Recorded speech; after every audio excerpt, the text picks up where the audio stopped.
حافظ حنظلہ فاضل راول پنڈی سے کہتے ہیں نامحرم ٹیچر سے پڑھنا. میں ACCA کا طالب علم ہوں, کیا نامحرم ٹیچر سے پڑھنا جائز ہے؟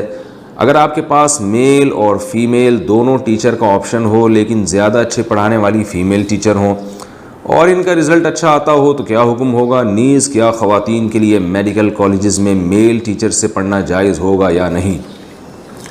اصولی بات یہ ہے کہ جوان عورت کے لیے میل ٹیچر سے پڑھنا حرام ہے, ناجائز ہے, اور میل یعنی مرد کے لیے فیمیل ٹیچر جو جوان ہو اس سے پڑھنا ناجائز ہے, کیونکہ اس میں فتنے کا اندیشہ ہے بہت زیادہ, اور فتنے ہوتے بھی ہیں.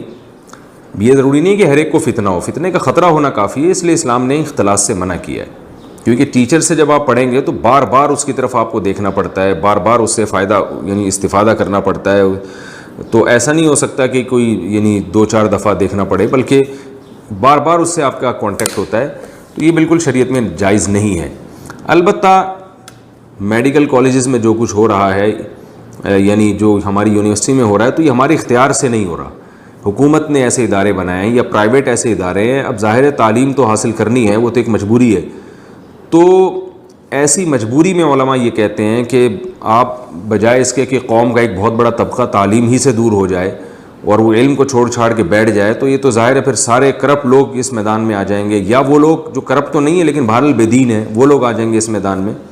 تو حکومت تو بہرحال گنہگار ہے کہ وہ ایسی تعلیم کا انتظام کیوں نہیں کرتی کہ میلز کو پڑھائیں اور فیمیلز ٹیچر فیمیلز کو پڑھائیں. حکومت پر لازم ہے یہ, لیکن جب تک گورنمنٹ ایسا انتظام نہیں کرتی تو پھر آپ کے لیے مجبوری ہے کلاس میں جب آپ جا کے بیٹھیں گے تو میل ٹیچر ہو یا فیمیل ٹیچر ہو, آپ کو بہرحال پڑھنا ہے. تو ایسی مجبوری میں آپ کے لیے جائز ہے, جب تک مجبوری نہ ہو شدید آپ کے لیے یہ عمل جائز نہیں ہے.